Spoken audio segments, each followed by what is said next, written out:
Comostra has been instrumental in developing the SSRP program, and O'Neill is grateful for her thoughtful work in launching the program and leading these students through a very special process. Please join me in welcoming Dr. Comostra to begin our program.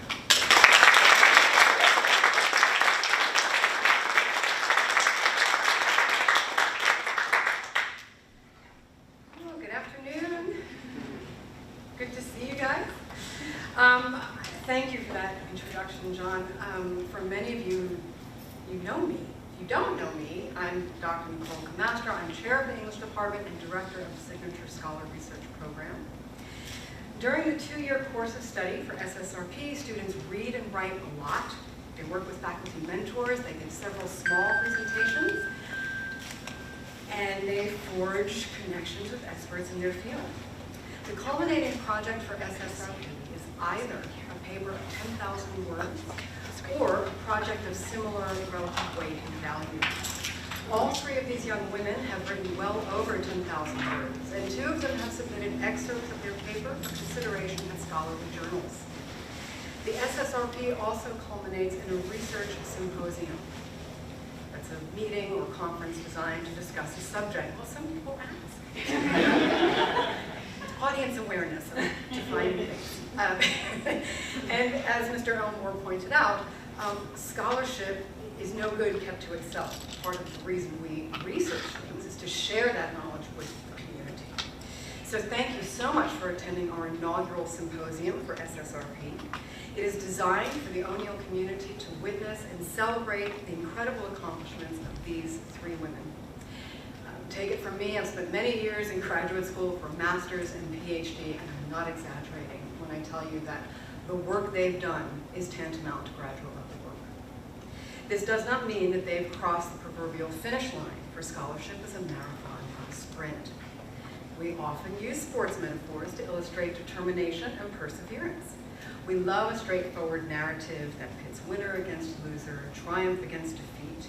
And sometimes we confuse physical prowess with grit, but resilience is made manifest in many ways.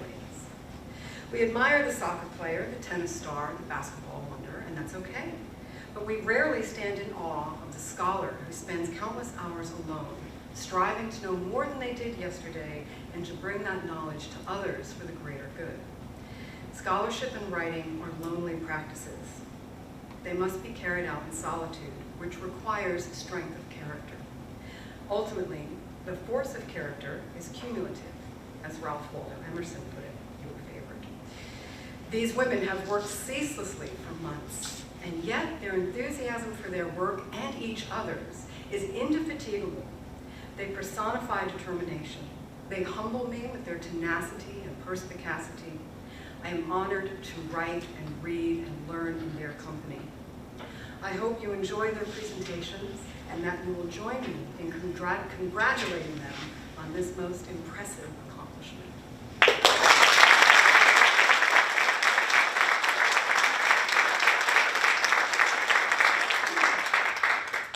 I am going to introduce each of our speakers in turn. Another note on the format of this evening's symposium. They will each talk, Stephanie, followed by Emily, followed by Victoria. In between each speaker, we'll have a 3 to 5 minute break if you need to use the restroom, but please feel free to help yourself to refreshments throughout the presentations. We will have a Q&A at the end. Okay? Our first speaker, valedictorian of the class of 2022, Stephanie Geeker moved to North Carolina in 2019. While she's an active member of programs such as the Honor Council, Model United Nations, and Student Forum, she can often be found baking in the early hours of the morning. Stephanie has been researching the Tudors since 8th grade and plans to pursue her research by majoring in history at Washington and Lee University.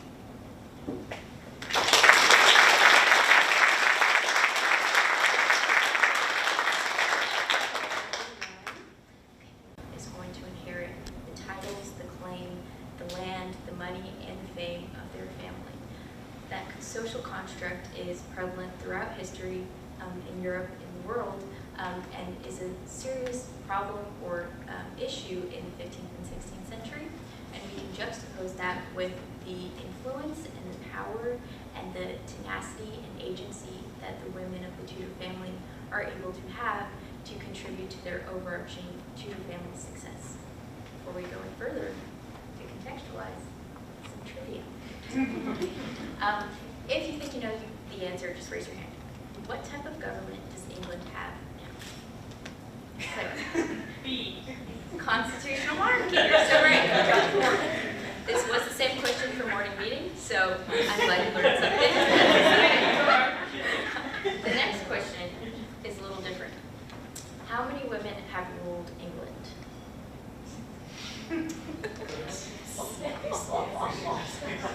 Tyler. B. No, it's not 4. It is the trick answer, 6-ish. While 6 women certainly have ruled England with the coronation and a period of reign all on their own, there's one woman that I use as the precedent for my paper, Empress Matilda, who in the 11th century ruled a portion of England for quite a long period of time. So while we like to think of kings and monarchs solely in England and women as the rarity, you can see all the way in the 11th century that a woman was ruling on her own. So back to contemporary England, like I said, England right now has a constitutional monarchy. In the Tudor period, they had an absolute monarchy. So that changes the way that we look at the monarchies in the 16th century and the way we look at them today. Hopefully you all know the woman standing, Elizabeth II, who is the current Queen of England, and she quite literally is a figurehead. Because of the way that the English government works today, it means that she has no power and she's just there to take people of England's money. And she has a good time doing it. And so the way that we see the monarchy today with Kate Middleton and Meghan Markle, do they like each other, do they not? It's a lot less about political power and much more about social capital. So we can see the change and the difference when we talk about the Tudors. Okay. So we've just discussed the Windsor family, who is the last in purple, the Saxe-Coburg/Windsors. They're the contemporary monarchs. And we're going back a few hundred years to the Tudors in green, starting in 1485. If I'm not baking in the wee hours of the morning, this is what I'm making. And this is just a protracted family tree for the Tudors.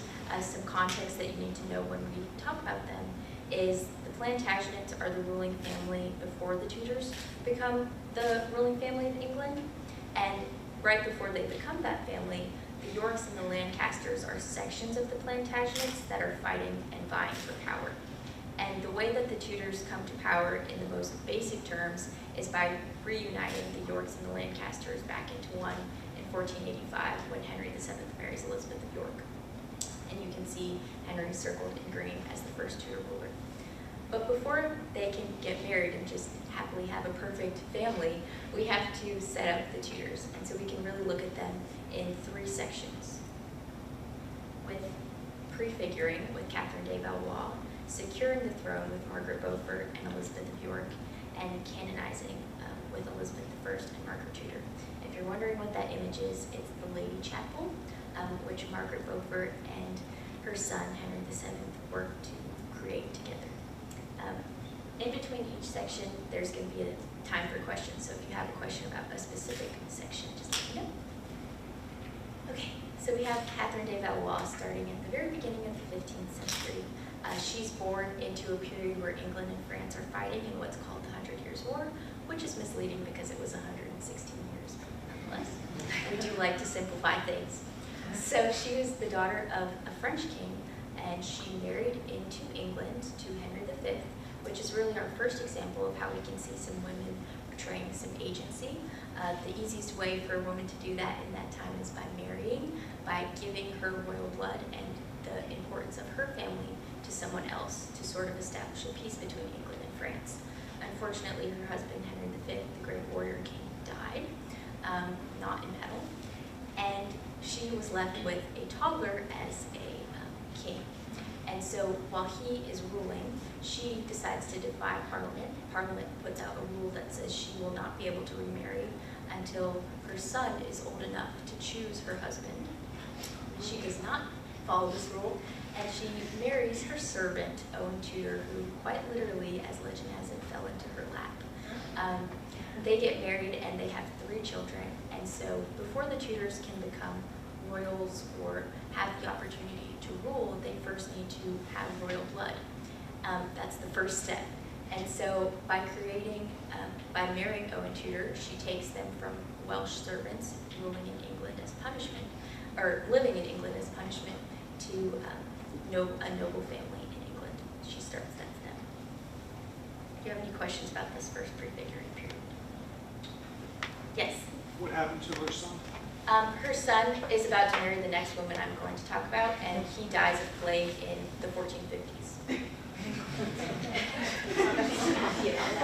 So, there's that. Not very important. So, the next period we have is securing, starting with Margaret Beaufort in 1453. So, something we need to know about both Margaret Beaufort and her family is that at the time that she comes to power, she is born, the Beaufort family has this extremely important claim to the throne. While their family is complicated because of deaths, affairs, marriages, 16th century things, she is the one that carries that sole claim. Her father, his siblings, she didn't have any siblings, she's the only one with the Beaufort claim. So when she gets married and has a child when she's 12 years old to Edmund Tudor, who is Catherine de Valois' son, she passes that claim through the process of agnatic primogeniture to her son, Henry the Earl of Richmond. Because her husband dies when she's only 13, she has to remarry in order to garner protection for herself. Like in the 16th century, women had no technical rights, and so she has to find a way to have protection through a husband. She does this in order to protect her son, who has a dangerous claim. He could be killed at any moment. There's all sorts of chaos happening in England at the time. So the initial years of her life is working to keep Henry, her son, safe. Eventually she sees the opportunity because, like I said, England has such a chaotic moment in time at this time. She sees the opportunity to start a rebellion. While that first rebellion fails, the second rebellion succeeds, and in 1485, on the Battle of Bosworth Field, Henry becomes Henry VII, and the Tudors are born as rulers. So she really is able to create the Tudor dynasty. She also works later to establish sort of a propaganda machine in order to keep the Tudors ruling, but that first step of making them rulers is really important for Margaret. And she succeeds with this second rebellion through the marriage alliance that she creates with Elizabeth of York and her son, Henry. So, like I said before, the war that's going on right now with the Yorks and Lancasters is creating a lot of tension, and Elizabeth of York carries the York claim, so she carries one side of this family.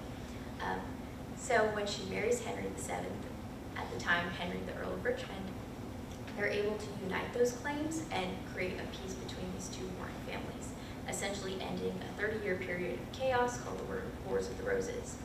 So she marries Henry, giving him that claim. We also can't forget the importance of producing heirs. While we can have Henry VII as an initial ruler, we can't have a Tudor empire until there are sons to carry on that empire. And so she has 2 sons and 2 daughters who survive to adulthood. Most importantly, Elizabeth of York is an extremely popular figure when she is a queen, which is important because Henry VII was not someone that would give you a hug if you asked him. He was very cold. He was often accused of being a miser. He didn't like to give away his money. Elizabeth of York, on the other hand, there are countless accounts of her going completely bankrupt because she would just give her money to anyone on the street. She was extremely charitable, loving, and gracious. And because the people loved her so much, in turn, they were able to love the Tudors. This is extremely important because, as I said before, they're coming off the back end of a rebellion, and just because they start being on the throne doesn't mean that they're there forever. It was very easy to start a rebellion, so by making them lovable, they're able to stay longer. And that ends the securing period. Do you have any questions about that? Okay, we'll move on to canonizing. which starts in 1533 with the birth of Elizabeth I and is continued today because I'm talking about them today. So Elizabeth I is probably the most well-known woman that I'm going to be. It's off the end of her father separating England from the Catholic Church, her brother who ruled after her father, making England even more Protestant, and then her sister doing a 180 and switching England back to Catholicism.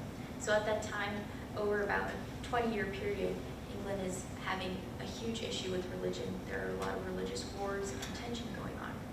So when Elizabeth comes to power in 1558, in 1559 she enacts the Acts of Uniformity and the Acts of Supremacy, which reestablishes the Church of England as the main religion in England, but it also allows for a lot of religious tolerance, which sort of helps to quell the religious issues in England at the time. So over the course of 20 years, the Tudors are known for enacting all of this religious chaos. And so by Elizabeth coming to power and being able to quell those religious issues, she also heals the Tudor narrative. Secondly, we also know Elizabeth for having never married anyone.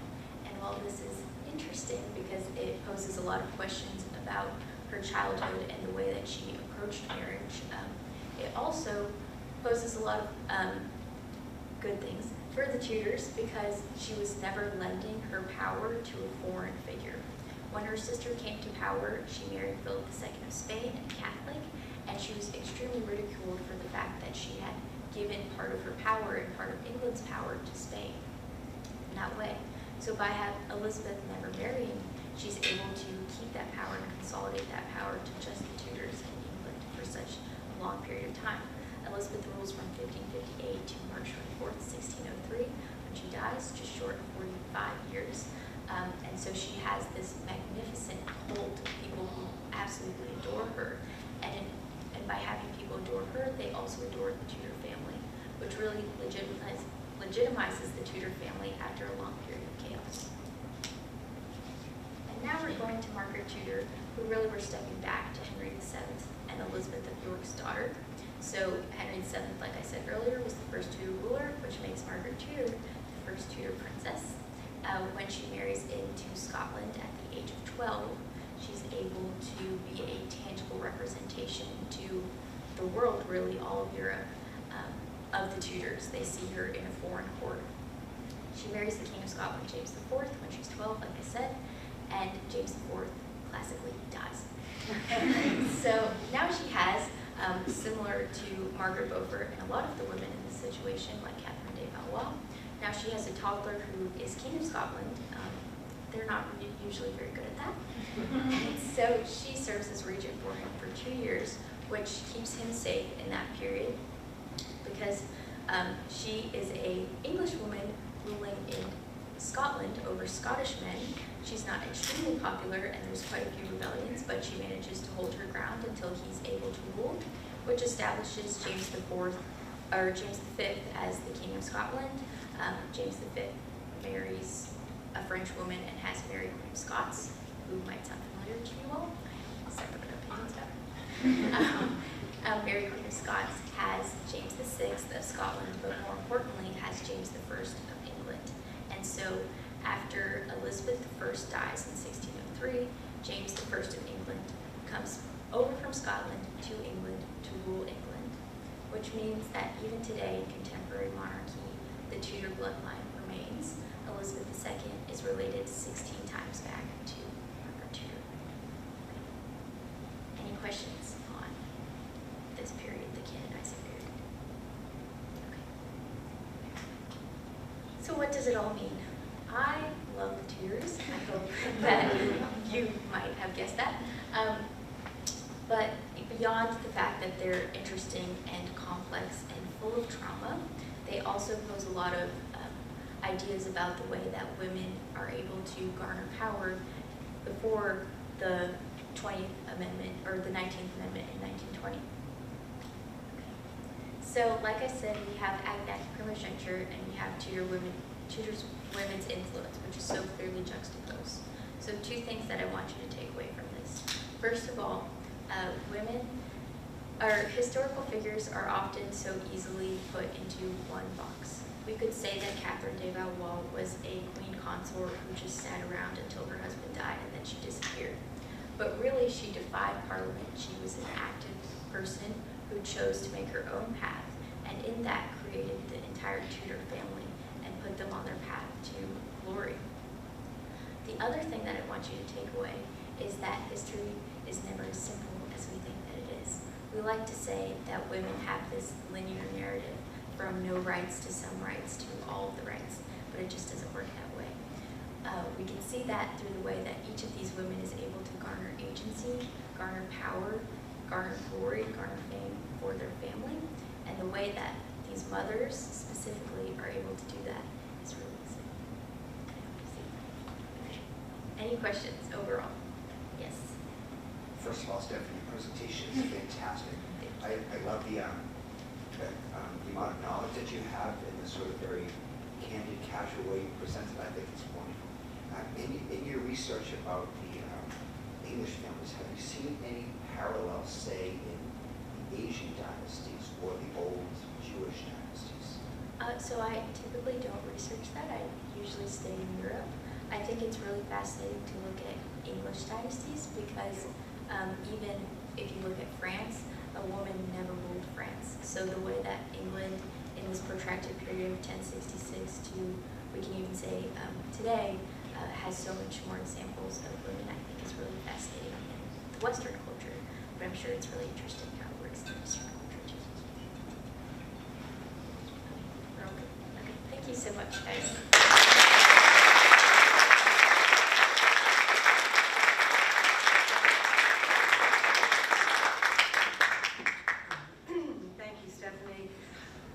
Feel free to take a few minutes if you need to use the restroom or grab a refreshment. We'll start off again in 3 minutes with Emily's presentation.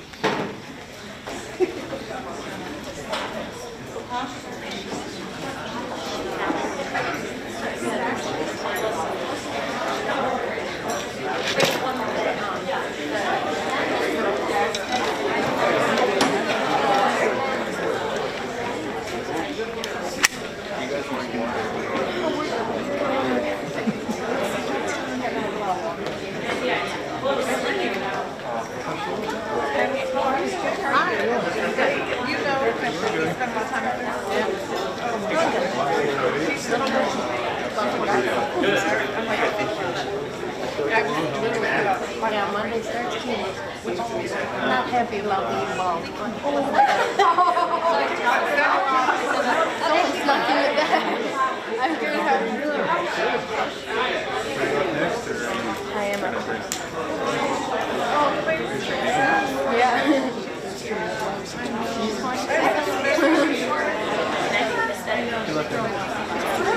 No, I haven't. I know over 200. Yeah, it's sometimes, well, I'm a little more concerned about the other one. If I didn't see the face, like,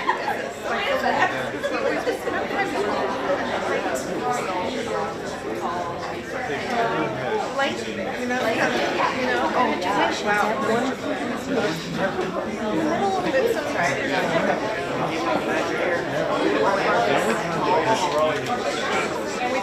Thanks for being here. But I know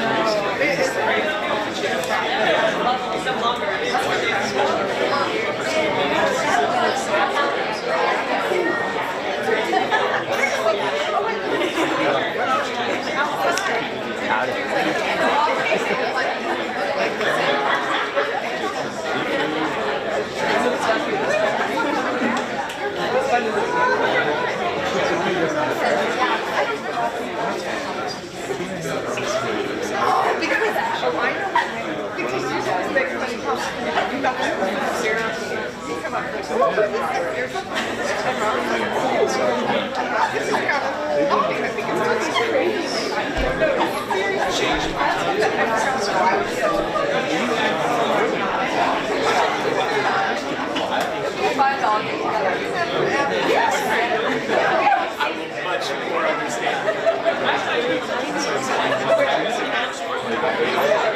oh, we ran into each other in the same aisle.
Taleo, originally from upstate New York, began attending the O'Neill School halfway through her junior year. Throughout her academic career as a National Honor Society scholar, she has served in over half a dozen leadership positions and competed as a varsity athlete in rifle. Emily's passion for disability studies stems from her personal life and family. She started a drug prevention coalition in her community when she was in 8th grade and led it for 5 years, which prompted her interest in pharmaceuticals. She plans on obtaining bachelor's degrees in biology and chemistry through a dual major program and then going into pharmacy. Welcome, Emily.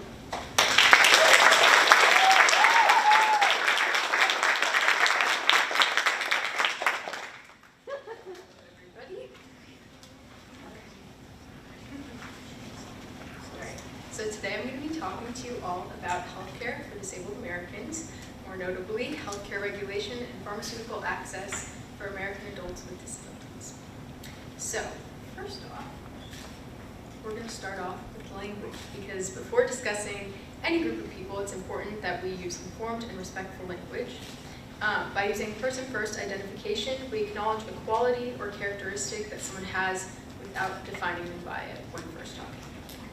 By referring to someone as a person with a disability instead of a disabled person, we recognize their humanity before recognizing their ailment.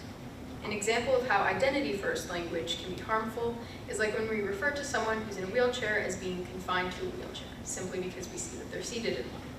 Although some people may experience their disability this way, these terms can't be used as descriptors of a verified experience, but are only projected onto disability. Living in a society that prides itself on acceptance and inclusion, especially in recent years, the words in which we use when speaking to and referring to other people has become increasingly important. By denying a group which makes up nearly 20% of our United States population proper respect for their identity through language, we devalue their lives and lived experiences. So first off, access. Access can come in multiple forms. Whether it be physical access to a location through handicap spots or sidewalk approaches. It is affected by many things, including the severity of one's disability, which typically is a direct correlation. The more severe, the less the access. Financial status, which as financial status improves and increases, there's typically greater access. And familial support, because everyone needs support to get through anything, and for healthcare purposes, it's also good to have a support system. Then moving on. So today, I'm going to be focusing specifically on 2 types of disabilities, developmental and chronic condition disabilities. For a developmental disability, it typically appears relatively early in life, and those who become disabled in later years are due to chronic conditions. An example of a developmental disability would be spina bifida, cerebral palsy, and a chronic condition example would be hearing loss or diabetes, which we typically associate with the older population. Individuals who fall into these two categories experience healthcare very differently, and societally we also express very different attitudes towards these people if we see that they present physically with a disability versus it's something that they experience in their own time. So identity. When it comes to identity, every individual has both a given and a chosen identity. The label of being disabled is typically assigned as a piece of one's given identity. Because of the assigned nature of having a disability, it is often seen as something to be fixed or eradicated, something that without, those same individuals could lead normal lives. Although many social groups preach on how inclusivity should be valued and encouraged, the reality is that those who don't fit into the mold of other that people are willing to accept are suppressed. Because of the unacceptance of individuals who don't fit our prototype of other, people with disabilities and their families often reject these labels. However, acknowledging these same labels is necessary for healthcare and insurance purposes. Potentially vital benefits are dependent on an individual's ability to prove their limitations by checking off figurative boxes as determined by those healthcare providers and companies. For example, for Social Security disability benefits, an individual whose disability is onset by drug abuse does not qualify for disability aid, which directly affects their access. Labels change the way that people perceive and treat others, although it is not necessarily the labels that many have a problem with, but the negative connotations that come along with them from strangers. I learned the weight of these negative and unjustified perceptions as a young child. My family and I would go to the grocery store or out running errands, and people would pull their children away from my brother and make snide remarks. I believe that a majority of these hurtful and demeaning actions come from a lack of education. Even as a young child, I found myself often repeating the refrain, if they knew better, they wouldn't do what they do. Education is such a fundamental part of our appropriately communicating with one another and being able to understand, not just to sympathize with the world around us. As a part of our ever-changing community, it is beyond important that we understand how to properly interact with people we may not relate to or have anything in common with. If we learn to respect and understand each other, we can better serve those in our community who require these further accommodations. We easily confuse quality care with the quantity of care made available. Just because the number of treatment options is on the rise doesn't necessarily mean that people can access these treatments. For example, the FDA and pharmaceutical industry love to point at graphs like this, which display the number of newly approved drugs over time to prove how great the market is doing. That if we're producing more drugs in less time, we must be doing something right. However, just looking at the number of approved drugs doesn't call into question their quality or innovativeness. This means that all of those seemingly new drugs could be treating the same curable illness, giving us a false sense of success in the pharmaceutical market.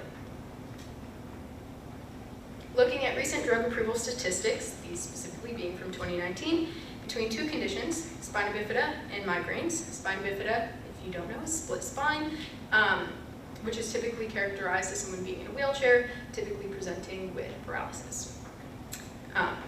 Through these statistics, it displays the repetitive nature of approvals. Even though these two conditions affect a similar percentage of the United States population, being around 20%, there's a very large discrepancy in how many drug treatments are actually available. For conditions like spina bifida, drugs tend to treat and mask symptoms, whereas a condition like migraine has options for preventative care and treatment. This distinction further underscores the quick fix mentality in America's healthcare systems and the nearly incorrigible dynamic of how care is perceived in our society.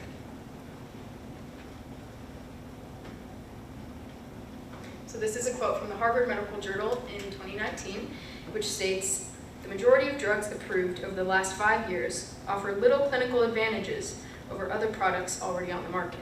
So, if these new medications have no real clinical advantages or benefit, then why are so many resources going into their production?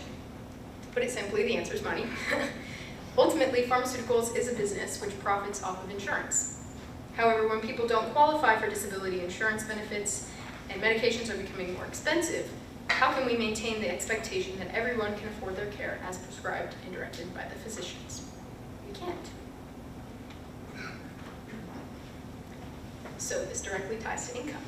The cost of pharmaceuticals is a barrier that can discourage and even prevent an individual with a disability from receiving vital medications and treatments.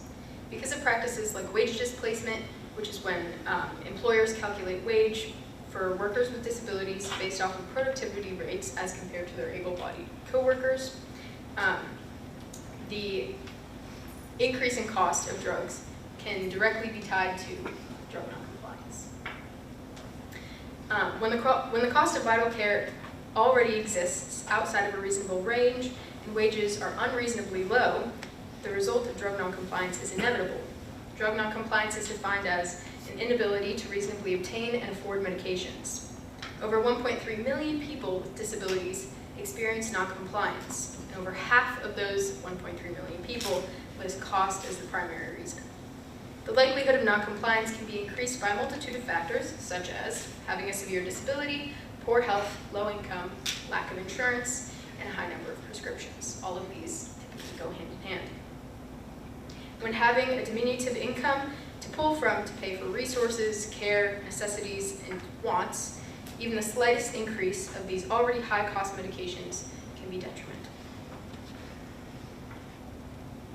In conclusion, the condescending attitudes in our society towards people with disabilities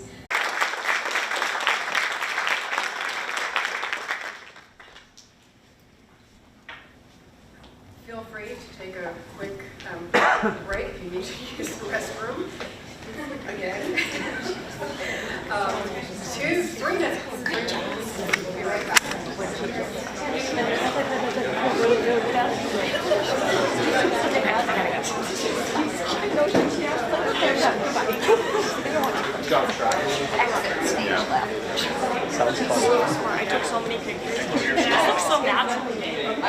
with the lighting, she looked like a goddess. Like she was I took my picture also with you.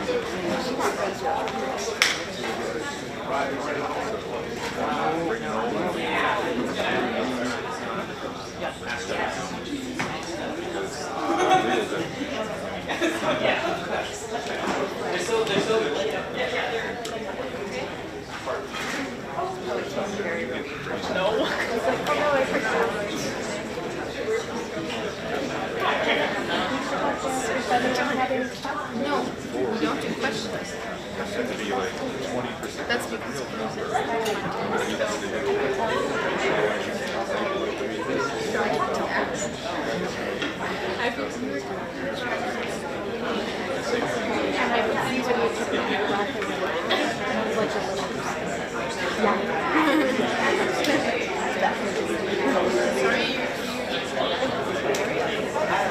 Better over here.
At least one win. Half a win. okay. So Zach, There's five. They look more like mountains. Yeah.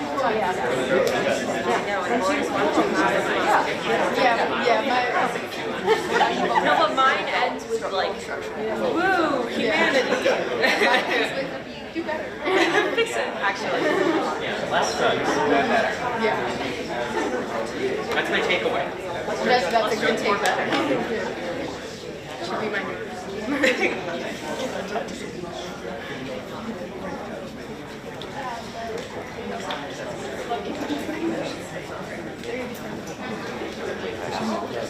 I might have to go on like right after. Yeah, that's fine.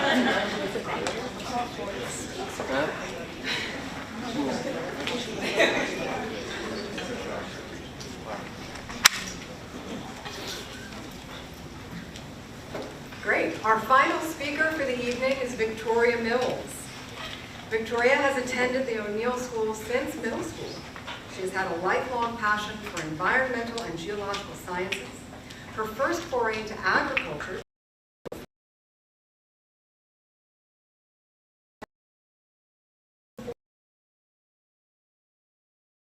is confirming. At school, active member of the Science Olympiad team.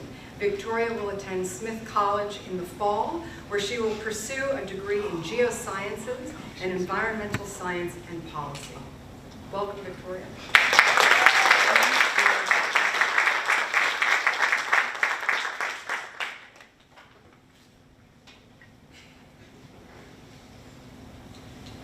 Hello, everyone. It's my pleasure to talk talk to you today about my research project entitled Adaptations for the United States Agronomy, Applications of Traditional Agricultural Methods in the Face of a Changing Climate. Now right off the bat, because of my mother, I will give you a definition for agronomy, because when I first read her the title, she was like, well, what's that? Which is entirely fair. Agronomy is a portmanteau, a mashup of two words, of agriculture and economy, and it describes an agricultural system wherein the primary goal is profit and not the efficient feeding of a local community. Now,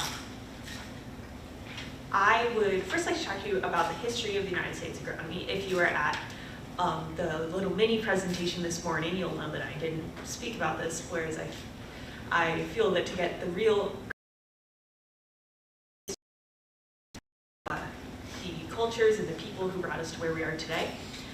And the history of the United States agronomy begins with colonialism, and there was no room for cash crops in Europe anymore, and so the New World was ripe and new, and there were a whole lot of land where you could chop down all the trees and no one would even stop you, and you could grow tobacco and cotton and sugar. Now obviously this depended on the exploitation of many types of people, largely enslaved African peoples. And the colonialism model of agronomy completely destroyed many native food systems. Real quick, a definition of a food system for you. It's a system through which a civilization is fed. One example being agriculture, which is by and large the most common today. Another example would be a hunter-gatherer society or a fishing-based community. But so colonialism was our first foray into our agronomy that we have now.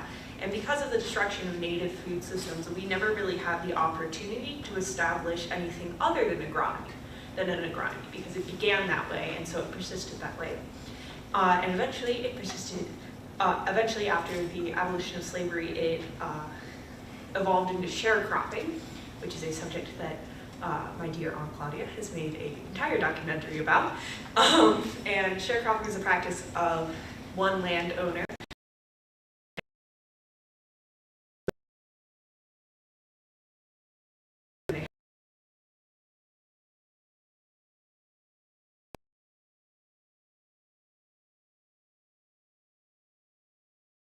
and the green line is the amount of land being farmed. And as you can see, there's a positive slope up until the 1930s. More and more farms are happening. They're about the same size or maybe a little smaller. It's because of the division of land through sharecropping, and because as the United States progressed westward, the idea of manifest destiny continued and influenced people to go out and start their new farm in the land of opportunity, further destroying native food systems. But so, as you can see, the sharp uptick in the 1930s, and then it plummets. What happened there? Whose fault is that? Tractors. It's tractors' fault. So in the 1930s, tractors became an efficient enough means of farming that they had an advantage over pack animals. And the thing about tractors is you only need one guy to do a tractor. You don't need like 7 taking care of a bunch of animals. So it's much more efficient, and it requires a much smaller labor force. And of course, because tractors are really expensive, only those with a lot of money to back their agricultural adventures could purchase one, which forced out the small farmer from the American agronomy. And so as you can see, number of farms decreases, amount of land per farm greatly increases, till after a little gap in the census data, ask the USDA, not me, it stabilizes over the last 20 years. An absolute economic powerhouse. This is my fun pie chart of the global GDP, global gross domestic product, so the whole world's GDP. And as you can see, the US has a sizable chunk. Unsurprising, we're a Western country, we have a lot of land, we have a lot of people. But you can also see that the US agronomy accounts for 1.2% of the global GDP. Now this is data from 2019, so it may have fluctuated a bit. But 1.2% may look like a little slice of the pie on our front graph, but it is equivalent to the entire country of Turkey. So it is not There's no small amount. And because of this, because it is such a huge industry and sustains so many people, the importance of maintaining the U.S. agronomy as it goes forward is incredibly high. It supports many people, it supports our economy, it supports local communities, and its biggest threat today is climate change, because obviously when the weather changes, the amount of plants and where you can plant them changes a lot too. So, in my presentation, we're going to go through our planting together. We're going to have a fun little journey. And I have 3 traditional agricultural methods that I will be sharing with you today. Please note that I define a traditional agricultural method as an agricultural practice with pre-industrial origins. So while there are many other agricultural practices that are very relevant to maintaining agriculture in the face of climate change, if they have post-industrial origins, we're not going to be talking about this today. So first we're going to start with our dirt. All important. You gotta have good dirt to start. So let me introduce the most famous dirt. If any of you have ever gone on a walk with Mark Epstein around the Epstein's farm, you know what this is. So this is terra preta. It is found in the Amazon River Basin. As you can see, there's the dark earth. That's terra preta. Terra preta means dark earth in Portuguese. And it was discovered by Spanish colonizings. Because obviously Europeans had a lot of prejudices against South American natives. They were like, whoa, what a coincidence that these people have all this cool dirt. That's so weird. It was, of course, actually created through years of intentional agricultural cultivation of the land. And it was up until recently, it was sold as, like, you could buy this dirt from this specific place, which is really bizarre to me. Imagine ordering in some fancy dirt for your farm. But so the ancient Amazonians created this through slash and char farming, which is the practice of destroying plant material on a field, turning it in, Mark's nodding, and setting it on fire, essentially. And so as it burns in this low oxygen environment, it creates a very stable carbon, and you get terra preta. Now, our modern equivalent of terra preta is called biochar. So this is a biochar kiln at Flow Farm, my pharma mater. There you go, Mark, that was a joke.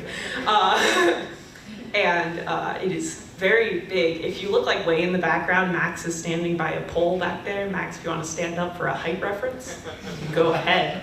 You don't have to. Max, be my height reference. That's how tall Max is. So the biochar kiln at Flow Farms produces biochar using waste wood. How does biochar and terra preta work? Well, biochar is plant matter or other organic matter that plant matter is most effective, burned in a low oxygen environment, and through the magic of chemistry, more of the carbon from the original plant matter is maintained in the created charcoal. And biochar is adsorbent. I know we talk about absorbent things a lot, but adsorbent describes something that attracts things to its surface. Why is that important? Because plants have these things in them called xylem and phylum. And I know this is a very technical term. They're like plant veins. And xylem and phylum, when burned, are maintained, creating a lot of surface area to have things adsorbed to, which is very key in maintaining the nutritional health of your soil.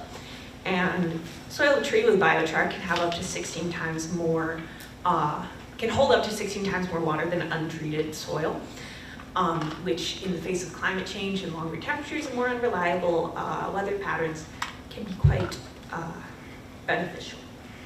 So, here's some pictures of Flow Farm once again. You can see the walking paths are entirely sandy. This is what Mark loves to point out. The walking paths are entirely sandy because it is in the sandhills. And the treated the treated fields are much darker, even on the topsoil that's been like absolutely baked by the sun. So now that we have our dirt prepared for our climate-ready agronomy, let's move on to our plan for planting. My next traditional agricultural method is an incredibly common one that you probably know. It's crop rotation. Vicky, we all know about crop rotation. We learned about it in 5th grade. Yeah, I know, give me a minute. So crop rotation is prevalent in basically every agricultural practice. It's kind of a universal constant because of how effective it is. But our first archaeological evidence of crop rotation originates 8,000 years ago in the Middle East. It is likely that crop rotation has existed as long as agriculture has, but that's the oldest solid evidence that we have. So obviously crop rotation is a practice of rotating your crops. And that just basically means one season you have one thing, the next season your field is either fallow, unplanted, or you have a different crop there. And crop rotation can reduce pest problems and infection rates and is better for local ecosystems than continuous monocropping. So here's some of my favorite data on crop rotation. This data, I know it's very complex, but I'll talk you through it, I promise. It's the result of a 30-year study on some American farms, and it examines the relationship between farm yields and rotational complexity. So you'll see on there RCI a couple of times. That stands for Rotational Complexity Index. Basically, the more frequently a crop is rotated, or the more variety of crops in a rotation, makes the rotational complexity index greater. So in our first graph, we have how an increase in rotational complexity index affects maize yields, and if they're in the yellow, that means that an increase in rotational complexity index increased maize yield. In our graph B, it is examining, how those benefits are affected as stress decreases. And as stress decreases, the benefits remain pretty standard. They're still in the yellow. And in our graph C, we have how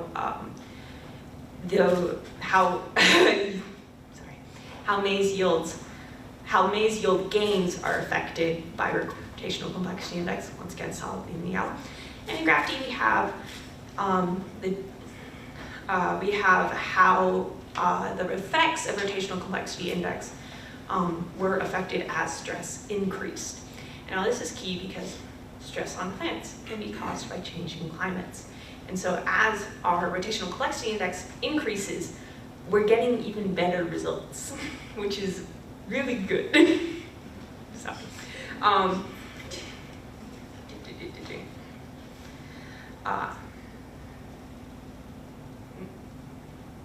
So this is a fun little graph of, on the left we have corn grown for grain in 2021. This is more USDA data. And then we have soybeans grown for consumption in 2021. And as you can see, they have near identical ranges. And so it is my argument that it would not take much out of the United States agronomy to increase our rotational complexity, at least between corn and soybeans, which are the two biggest crops grown in America. So now that we have our plant plan and our plants are planted, it's time to deal with pests. That was a lot more P's than intended. Increases in pest population are forecasted by the USDA in nearly all examinations of climate change forecasts. And here are 3 things that cause increases in pest populations and why they cause it. So monocropping, which is the practice of having one plant in a field, you know, like when you drive around the Midwest and it's just all corn, that's monocropping. You do not need super insects. That's not the plan. My proposed solution is the ever popular Neem Oil. You can find it in your local Ace Hardware. Please just ask my aunt. And so Neem Oil is the cold-pressed oil of the neem plant, which is native to South Asia and not the Middle East, as I said this morning. My apologies. But so neem oil contains a chemical compound called, pardon me for a minute, azadirachtin, which can permeate into plants that it is applied to and essentially just tastes really bad to bugs. They do not like it. Some bugs it kills, others it repels. In a study done on flower beetles, which do not only eat flower, flower beetle population was implanted in a maize storage silo, and it was found that there was a 13 to 73% mortality rate of the flower beetle population when neem oil was applied. And the reason neem oil is a preferable solution to chemical pesticides is because with chemical pesticides you get a lot of undesired side effects and much more drastic selective pressure, which is going to create your superbugs faster. Ideal. Whereas neem oil, because it's a naturally derived compound, will decompose in the soil, and with it, its effects will also decompose. So if, let's say, you're farming one field and you've decided to let it lay fallow, unplanted, the next season, the bugs that live there won't be continuously poisoned by remains of chemicals in the soil. And that's nice for the bugs, but it's also nice for us because then that removes some of that intense selective pressure on our insect populations. So now that I've told you all my fun science about climate change and agriculture, why does it matter? So agriculture has culture in the name, for good reason too, because a lot of our lives are influenced by the food we eat and centered around it. And climate change changes crops, which changes communities. For example, in Costa Rica, which is obviously famed for its coffee, some higher altitude growers are having to give up farming coffee. They're giving up their generational practices of years and years of experience and knowledge because the coffee plants just don't grow there anymore because of changes in climate. They are, a lot of former coffee growers are now growing oranges or mandarins.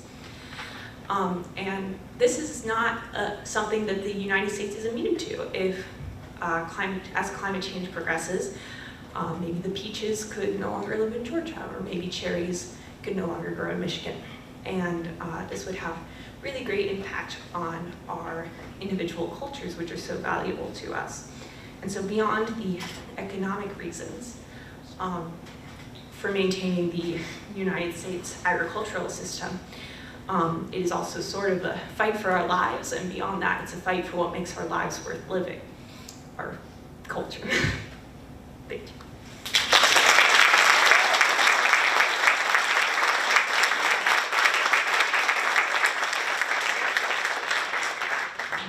Here's another picture of Flow Farm.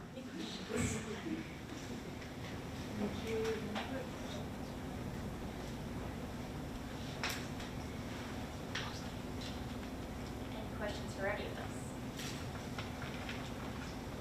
Mr. Kelly. I loved your presentation. I was really interested in the soil treatment at Flow Farm. Did they find that increased yield, or it just helped them maintain yield given the climate change? While it can affect yield because you're adding a higher carbon content to your soil that might not otherwise be there, it's mostly the greatest benefit is the longevity of it, and so there's less of a cost sunk into it in nurturing your fields, and also there's less of a sort of like, it's less chemistry and more gardening. Thank you.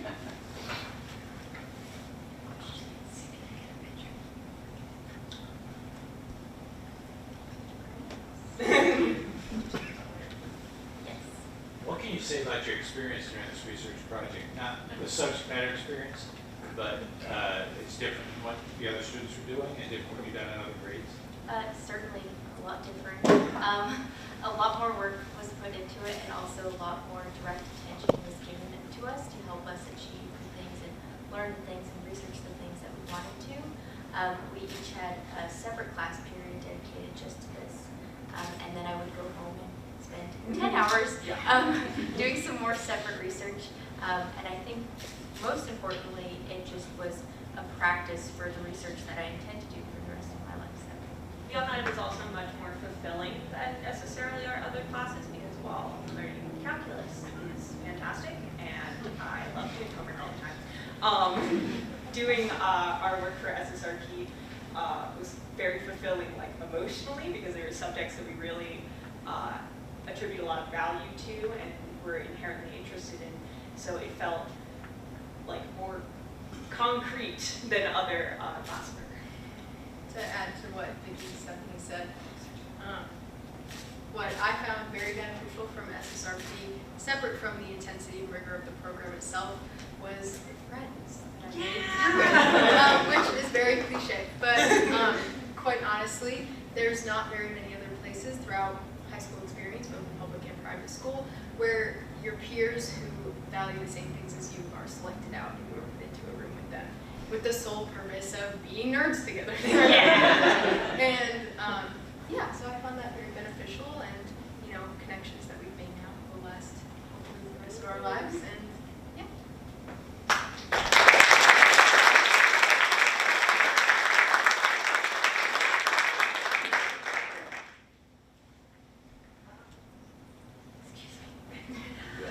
If there are no other questions for our speakers, we're happy to, you know, oh, Claire! I have a question for Emily. You referenced a disproportionate, like, you referenced like the companies putting out kind of the delusion between it was like high quality versus high quantity care. I was just getting this space to like elaborate on the negative effects that like the community of disabled people, how that would affect them, how companies like lie about that. Right. So throughout the year, I gave smaller presentations in Mr. Poole's AP Chemistry classroom. Thank you for that opportunity. Where I went further into detail about the history of the FDA and the approval process for medications and drugs, where I did talk about that and how a lot of times the compounds that are in specific drugs is what's reused. So it's not necessarily the exact same drug, but the same components, which is what is actually doing the treatment, that's filled in with the rest of everything else, is sold for much higher prices in these less potent forms, which basically is job security for everyone in the pharmaceutical market because they get to readapt and make the new forms of the same things. Do you hope to change the pharmaceutical? I was being serious. It's not a rhetorical question. Yeah.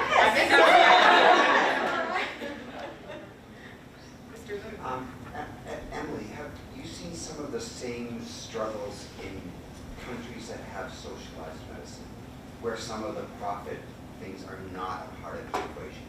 Have you seen any comparison? So, speak to that. Yes. Mainly my research this year has focused on the disabled population in the United States. However, I have looked a little bit into Canadian healthcare, which is very different from our own, you know. It's essentially free healthcare, and everyone has a basic level of healthcare, which is not necessarily the case in the United States. But typically in other countries, such as Canada, drug prescription happens at a lower frequency. So although people are still given prescriptions and require medications to treat illness, the number of medications that any one given person is on is typically much lower, and thereby the cost is less. It's this never-ending cycle. But yeah, it's not necessarily a solution, but it is a very different attitude in different countries.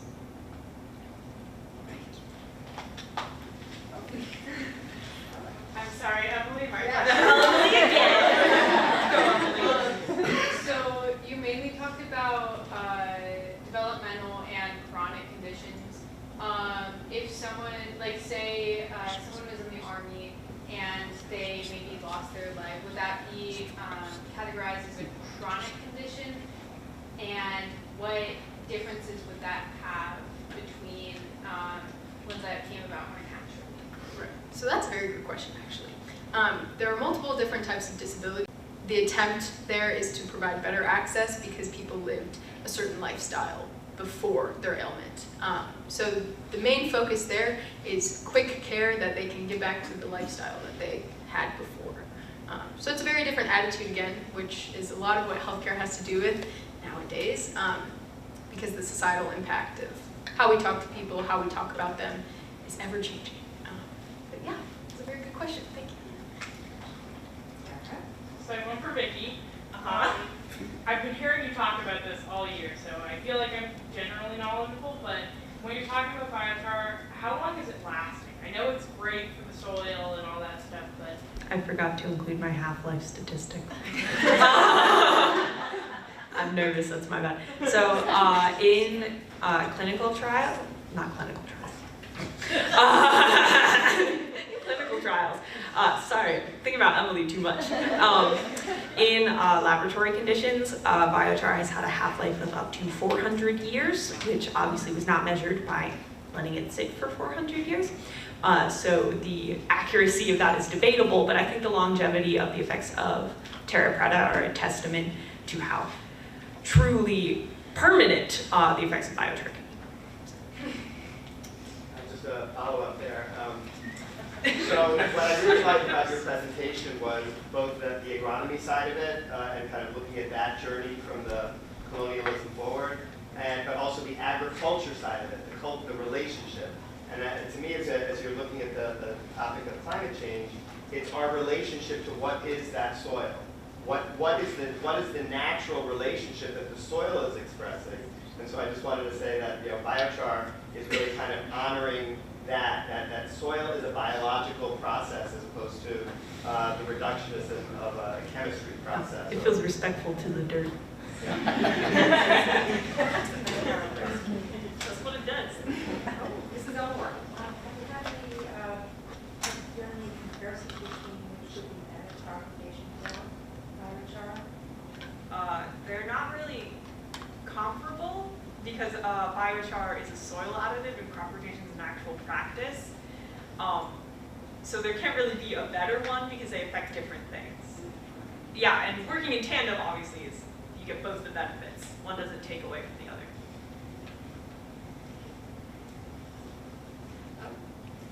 Scott Schmidt.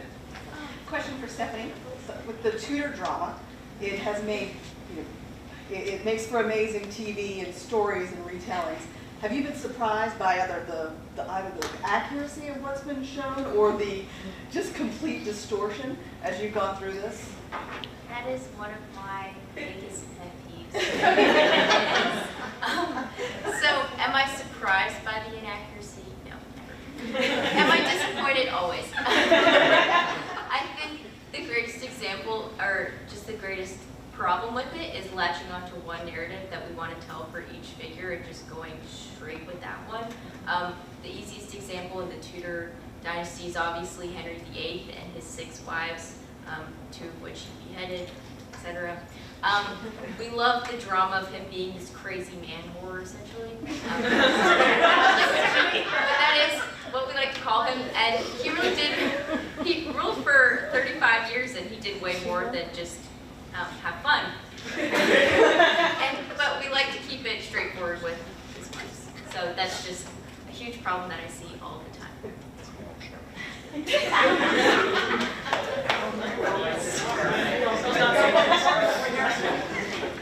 Another question? Back here. Do we have a question? Yes. I just wanted to say congratulations to you ladies. You've done an excellent job, and it's a real honor to be a part of this program, and I think it's really amazing. And I just had a quick question for Vicky about the application of neem oil. I mean, aside from cost, obviously being number one, is there a reason why neem oil isn't more widespread? And you can buy neem oil like in most gardening places, and I think the reason it's less widespread than say other chemical pesticides is because it's not like going to kill every bug in like a 10-meter radius, you know? Because the goal for industrial agriculture, when you don't have a team of people hand-picking hornworms off your tomatoes, is to just kill all the bugs, like as quickly as possible. And neem oil doesn't necessarily do that. It can be a deterrent. Some bugs it kills because the oil can clog up their orifices, which I can imagine is not a very pleasant way to die. But overall, it's just not as deadly, which when you are a part of the United States agronomy and your standards are so high, and God forbid a tomato have a hornworm hole in it, it's not conforming to the same standards necessarily, because the crops sold to us in grocery stores have gone through like a heavy vetting process. They basically had a job interview for our dinners. And they select away the ones with damage to them, and you're more likely to get some minor damage to a fruit or vegetable if you use neem oil, because the bug will come and take a bite and then it goes, you know. Anyways, this is also me being a proponent for eating slightly weird looking fruits and vegetables. I promise you they're okay.